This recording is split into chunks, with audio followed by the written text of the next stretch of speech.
σκυθροπή και αγέλαστη μύδια που τον άνδρα σου μισείς. Θα πάρεις τα 2 σου παιδιά και θα φύγεις από τη χώρα αμέσως. Τώρα, μην καθυστερείς. Εγώ αποφάσισα την εντολή και εγώ θα την εκτελέσω. Πίσω στα σπίτια μου δεν γυρνάω να δεν σε βγάλω έξω. Πέρα από εκεί που η χώρα μου τελειώνει. Ολόκληρη μέσα στον όλεθρο βουλιάζω. Οι εχθροί μου με τραβούν δεμένοι με σκοινιά και δεν υπάρχει πουθενά απάτητη αμμουδιά να γύρει συμφορά μου. Εγώ όμως κρέοντας σου φωνάζω μέσα από το βαθύ πηγάδι μου. Γιατί με διώχνεις? Δεν είναι η πρώτη φορά που με έβλαψε η δόξα και μου έδωσε πολλά κακά. Είμαι σοφή όπως λες, γι' αυτό είμαι σε όλους μισητή και σε όλους επικίνδυνη.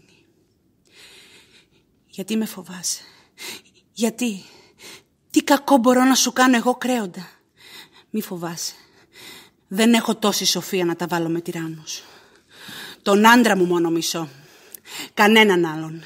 Χαρείτε τους γάμους, ας είστε ευτυχισμένοι, αλλά εμένα παρακαλώ αφήστε με να ζω σε αυτή τη γη. Έχω μάθει να νικέμαι, όχι να νικάω. Τα λόγια σου είναι μαλακά. Τα χαίρεται η ακοή μου. Παρ' όλα αυτά, δεν σε εμπιστεύομαι. Αγαπώ τους δικούς μου περισσότερο από μένα. Φύγε! Με κουράζεις. Μη μου το κάνεις αυτό. Κρέοντα, σου ζητάω μια μέρα. Μονάχα μια μέρα. Μια μέρα.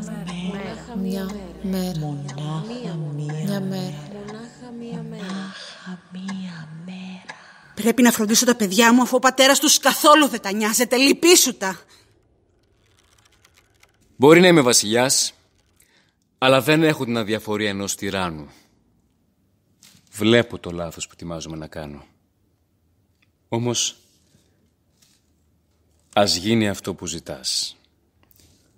Αλλά αυτή την ώρα αύριο, αν σας βρει ακόμα εδώ εσένα και τα παιδιά σου, θα πεθάνετε. Μια μέρα λοιπόν. Μονάχα μια μέρα. Από αυτά που φοβάμαι, δεν προλαβαίνεις τίποτα να κάνεις.